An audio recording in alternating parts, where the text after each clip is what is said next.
अस्सलाम वालेकुम, मेरा नाम वकार अहमद है। आज बात करेंगे हम एतमाद पे कि एतमाद पैदा कैसे होता है, अगर एतमाद हम में है तो उसको और बेहतर कैसे करें। सबसे पहली बात तो ये याद रखें कि एतमाद हमेशा आपके अंदर जो कोई सलाहियत है ना, अगर आप उसको पहचानेंगे तो आपके अंदर एतमाद पैदा होगा। यानी एतमाद अपनी जो स्ट्रेंथ है, जो आपकी ताकत है, उस पे खेलने से आपको आएगा। जो भी आपके अंदर अल्लाह ताला ने कोई हिडन पोटेंशियल रखा है, अगर आप उसको पहचानते हैं, अगर आपको पता चल गया है, तो वो चीज़ आपके अंदर एतमाद पैदा करेगी। उसके अलावा इल्म से इंसान को एतमाद मिलता है। अगर आप अच्छी किताबें पढ़ते हैं, आपके पास इन्फॉर्मेशन है, तो आप किसी महफिल में बैठेंगे तो जब आप बात करेंगे तो ऑटोमेटिकली आपकी ज़ात के अंदर एतमाद पैदा होगा।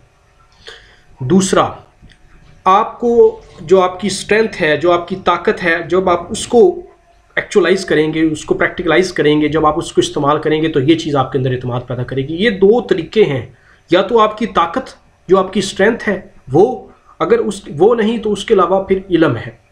इसके अलावा एक चीज़ हो सकती है, अगर आपके पास बहुत ज़्यादा कुछ जायदाद है तो वो आपके अंदर एतमाद पैदा करेगी, लेकिन वो हम में से ज़्यादातर लोगों के पास नहीं है।